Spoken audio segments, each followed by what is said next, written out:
Last எபிசோட்ல பாட்டியோட hospital result எல்லாமே பார்த்துட்டு நம்மளோட ஹீரோ ஷாக் ஆகி போய் நிற்க அந்த பாட்டியோ வந்து இதுக்கு மேலே என்ன வேணும், என் உயிரையே காப்பாற்றிருக்கா, இது ஒன்று போதாதான் நம்ம வீட்டுக்கு மருமகளாக வரதுக்கு அப்படின்னு சொல்லிட்டு இப்பயே நீங்கள் கல்யாணம் பண்ணிக்கோங்க அப்படின்னு சொல்ல நம்மளோட ஹீரோயினோ அதுக்கு என்ன பாட்டி அவசரம், எதுவாக இருந்தாலும் வீட்டுக்கு போய் பேசிக்கலாம், எனக்கு ரொம்ப பசிக்குது தெரியுமா, மதியானம் சாப்பிடவே இல்லை அப்படின்னு சொல்ல அதுக்கு எதுக்கு வீட்டுக்கு போகணும், நீங்கள் 2 பேரும் ஹோட்டலுக்கு போய் சாப்பிட்டுட்டு வாங்க, நான் இந்த பேபி சீட்டரோட சேர்ந்து வீட்டுக்கு போகிறேன், என்னை பற்றி எந்த கவலையும் படாதீங்கன்னு சொல்லி அவங்க 2 பேத்தையும் அமுச்சு வச்சிடறாங்க.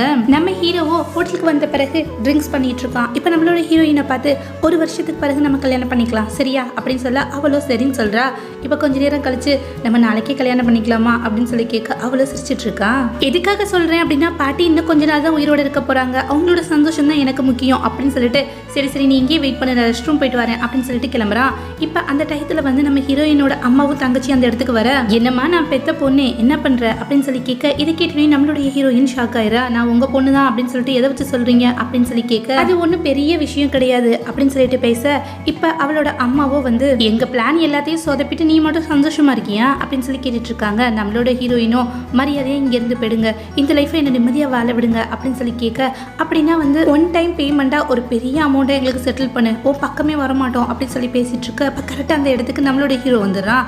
என்ன பேசிட்டு இருக்கீங்க அப்படின்னு சொல்லி கேட்க அது ஒன்றும் இல்லை, உங்க வீட்டில் இருக்கக்கூடிய இந்த பொண்ணை பார்த்தோமா அதனால ஹாய் சொல்லிட்டு போலான்னு சொல்லிட்டு வந்தோம் அப்படின்னு சொல்ல இங்க பாருங்க உங்களோட மூத்த பொண்ணு இறந்துட்டா அப்படின்ற விஷயம் தெரிஞ்சோனே உங்க ஃபேமிலிக்கும் எனக்கும் எந்த சம்மந்தமும் இல்லை, அது மட்டும் இல்லாம இதோ நிற்கிறாளே இவ்வளவுதான் நான் கல்யாணம் பண்ணிக்க போறேன் அப்படின்னு சொல்ல ஓ அப்படியா அட்வான்ஸ் வாழ்த்துக்கள் அப்படின்னு சொல்லிட்டு அந்த இடத்த விட்டு கிளம்ப இப்போ நம்மளோட ஹீரோயினும் ரொம்ப சோகமாயிரா. நம்மளோட ஹீரோவை என்னாச்சு அப்படின்னு சொல்லி கேட்க ஒன்றும் கிடையாது நானும் ட்ரிங்க்ஸ் பண்ணணும்னு நினைக்கிறேன் அப்படின்னு சொல்ல என்னது ட்ரிங்க்ஸ் பண்ண போறியா அப்படின்னு சொல்றான். ஆமா எனக்கு ஆசையா இருக்குன்னு சொல்ல ஓகே அப்படின்னு சொல்லிட்டு அந்த இடத்துக்கு வந்து அவளுக்காக ட்ரிங்க்ஸ் கொண்டு வந்து கொடுக்க சொல்ல அவளோ வந்து ஒரே ஷிப்ல எல்லாத்தையுமே குடிச்சிடுறான்.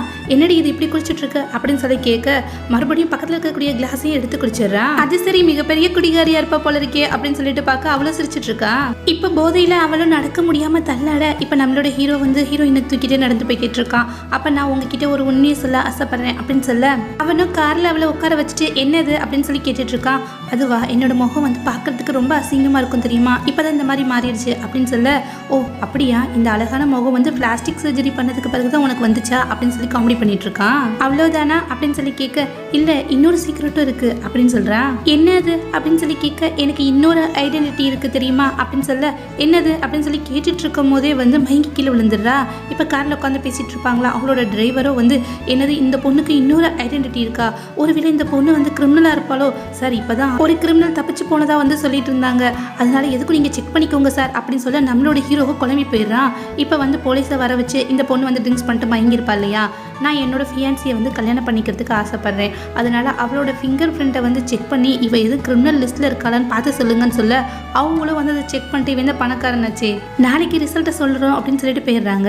இப்போ மறுநாள் காலையிலேயே ஃபோன் பண்ணி அந்த மாதிரிலாம் எதுவுமே கிடையாது, இந்த கண்ட்ரியில் இருக்கக்கூடிய எந்த கிரிமினல் லிஸ்ட்லையும் அவள் இல்லை அப்படின்னு சொல்லி இப்போ நம்ம ஹீரோவுக்கு உயிரே வருது. அப்புறம் என்ன நேற்று நைட்டு உளறிட்டு கிடந்துச்சு இது அப்படின்னு சொல்லி யோசிச்சுட்டு இருக்கு. மேரேஜ் பண்ணிக்கிறதுக்கு லைசன்ஸ் எடுக்கிறதுக்காக கவர்மெண்ட் ஆஃபீஸ்க்கு முன்னாடி வந்து நிற்கிறாங்க. இப்போ அவளுக்கோ வந்து ஒரு ஃபோன் கால் வருது. யாருன்னு பார்த்தா அவளுடைய அம்மா தான். சரி நான் இந்த ஃபோன் காலை பேசிட்டு வரேன் அப்படின்னு சொல்லிட்டு தனியாக போய் நிற்க என்ன வேணும் அப்படின்னு சொல்லி கேட்க நீயும் அந்த பணக்காரனை கல்யாணம் பண்ணிக்கிட்டு வசதியான வாழ்க்கை வாழ போற, நாங்க என்ன பண்றது, இப்பதான் உங்க அப்பா கிட்ட டிஸ்கஸ் பண்ணிட்டு இருந்தேன், ஒரு பெரிய ப்ராஜெக்ட் ஒன்று வரப்போதான், அதை மட்டும் உன் ஃபியான்சி கிட்ட கேட்டு எங்களுக்கு மாத்தி விட்டேன்னு வச்சுக்கோமே நாங்களும் லாபம் பார்ப்போம் இல்லையா, அது பிறகு உன் லைஃப்ல வரவே மாட்டேன் அப்படின்னு சொல்ல அவளும் ரொம்ப கோவப்பட்டு இருக்கா. கிட்டத்தட்ட அந்த ப்ராஜெக்ட் வந்து $1 மில்லியன் ஒர்த்தானது, அதை எப்படி உங்க பேர்ல நான் வாங்கி கொடுக்க முடியும் அப்படின்னு சொல்ல இதை மட்டும் நீ செய்யலன்னு வச்சுக்கோமே ஒன்னு எதுவும் செய்ய மாட்டோம், ஊர்ல இருக்கக்கூடிய உங்க பாட்டி இருக்காங்க இல்லையா அவங்க இப்ப என் கிட்டதான் இருக்காங்க, அவங்கள வந்து கொன்றுவோம் அப்படின்னு சொல்லி மறந்துட்ட. போன்ல யார்கிட்ட இவ்வளவு எமோஷனலா பேசிட்டு இருக்கா அப்படின்னு சொல்லிட்டு நம்ம ஹீரோ வந்து கிட்டக்க வர அவளை வந்து போனை கட் பண்ணிடுறா.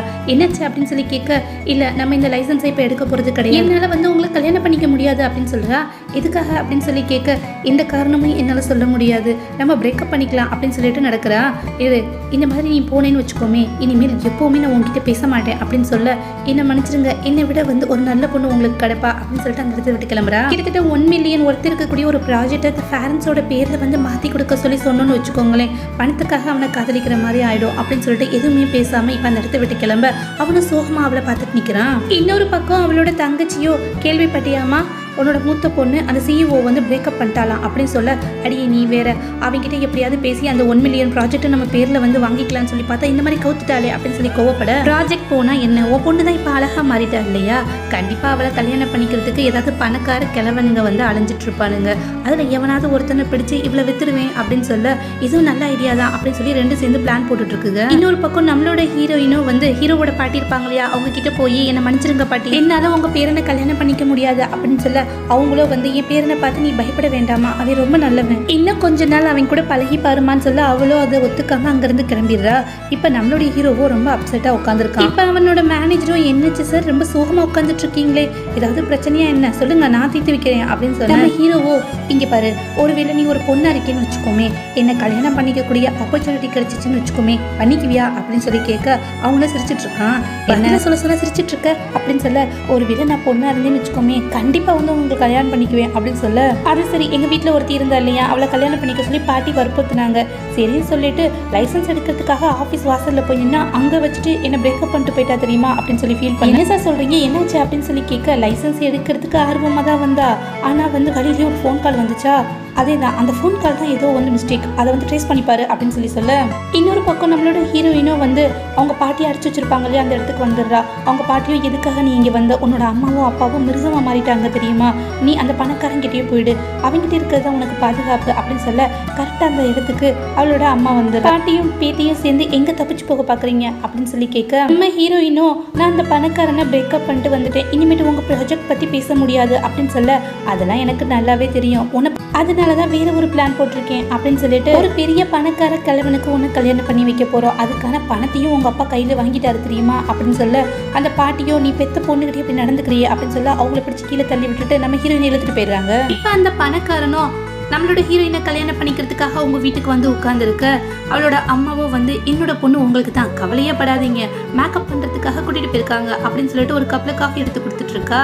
அதை குடிச்சிட்டு, ஓ அப்படியா அப்படின்னு சொல்லிட்டு இருக்கா, என்னோட பொண்ணு வந்து கொஞ்சம் டஃப்பானவ அப்படின்னு சொல்ல, எனக்கு அந்த மாதிரி பொண்ணுகளை தான் ரொம்ப பிடிக்கும் அப்படின்னு சொல்லி சிரிச்சிட்டு இருக்கான். இப்ப நம்மளோட ஹீரோயினுக்கு மேக்கப்லாம் போட்டு அந்த இடத்துக்கு இழுத்துட்டு வந்தா, அவளை பார்த்துட்டு உங்க பொண்ணு பார்க்கறதுக்கு ரொம்ப சின்ன பொண்ணா இருக்காளே அப்படின்னு சொல்லி கேட்டுட்டு இருக்கான். நம்மளோட ஹீரோயினும் வந்து உன்னெல்லாம் என்னால கல்யாணம் பண்ணிக்க முடியாது, அது மட்டும் இல்லாம எங்க அம்மா அப்பா வாங்கின காசை உங்ககிட்ட திருப்பி கொடுத்துருவாங்க, மரியாதையா ஓடி போயிடுன்னு சொல்ல, அவனும் சிரிச்சுக்கிட்டு இந்த பொண்ணு எனக்கு ரொம்ப பிடிச்சிருக்கு அப்படின்னு சொல்லி அங்கிருந்து இழுத்துட்டு போயிடறான். இன்னொரு பக்கம் ஹீரோயின் கடைசியா வந்து போன்ல பேசினது வந்து அந்த ஷூ ஃபேமிலிக்குள்ள தான் அப்படின்றத தெரிஞ்சுக்கிட்டு அவங்கள பாக்குறதுக்காக நம்மளோட ஹீரோ வரான். அந்த கிழவனும் நம்மளோட ஹீரோயினும் ஒரு பெட்ல தள்ளி விட்டுட்டு, இரு நான் போய் நல்ல ட்ரிங்க்ஸ் பண்ணிட்டு வரேன், அப்பதான் வந்து உன்னை என்னால சமாளிக்க முடியும் அப்படின்னு சொல்லிட்டு அந்த இடத்த விட்டு போக, அவன் பக்கத்துல இருக்கக்கூடிய பாடி கார்ட் கிட்ட அவளை நல்லா கட்டி போட்டு எங்கேயும் தப்பிச்சு போயிட போறா அப்படின்னு சொல்லிட்டு போயிடறான். அவனு சொன்ன மாதிரியே டைட்டா கயிறை வச்சு நம்மளோட ஹீரோயினை கட்டி போட்டுட்டு போக, இந்த பக்கம் நம்மளோட ஹீரோவோ வந்து அந்த ஷூ ஃபேமிலியை பார்க்கறதுக்காக அவங்களோட வீட்டுக்கே வந்துடுறான். ஆமா இங்க என்ன நடந்துட்டு இருக்கு அப்படின்னு சொல்லி கேட்க, எல்லாரும் பேசாம அமைதியா இருந்துட்டு இருக்காங்க. சொல்ல போறீங்களா இல்லையா என்ன நடக்குது அப்படின்னு சொல்லி கோவமா கேட்க, என்னோட மூத்த பொண்ணுக்கு கல்யாணம் நடந்துருச்சு அப்படின்னு சொல்ல, உங்களோட மூத்த பொண்ணா, அவதான் இறந்து போயிட்டா இல்லையா அப்படின்னு சொல்லி கேட்க, அவ சாகல உயிரோட தான் இருக்கா அப்படின்னு சொல்லும் போது, அப்புறம் ஏன் என்கிட்ட சொல்லல அப்படின்னு சொல்லி கேட்டுட்டு இருக்கான். அவதான் உங்களை வேணும்னு சொல்லி பிரேக்கப் பண்ணிட்டு வந்துட்டா இல்லையா, அதனாலதான் கல்யாணம் பண்ணி வச்சுட்டோம் அப்படின்றா. என்னது பிரேக்கப் பண்ணாளா, என்ன குழப்பறீங்க அப்படின்னு சொல்ல, பக்கத்துல நிக்கக்கூடிய அவனோட மேனேஜரோ, சார் ஒருவேளை வந்து வீட்டுல இருந்த அந்த பொண்ணு தான் வந்து இவங்களோட மூத்த பொண்ணு போல இருக்கு சார் அப்படின்னு சொல்ல, உண்மையாது அப்படின்னு சொல்லி கேட்க, அவங்களும் அம்மான்னு ஒத்துக்கிறாங்க. இதை கேட்டு கோபமாகற நம்மளோட ஹீரோவோ அவங்க அம்மா கழுத்தை பிடிச்சு நெரிக்க, அவ எங்க அப்படின்ற உண்மையை சொல்லலன்னு வச்சுக்கோமே, உன்னை கொன்றுவேன் அப்படின்னு சொல்லி மறைச்சிட்டு இருக்கான். இன்னொரு பக்கம் நம்மளோட ஹீரோயினை கட்டி போட்டு வச்சிருப்பாங்க இல்லையா, அந்த இடத்துக்கு ஒரு பொண்ணு வாரா.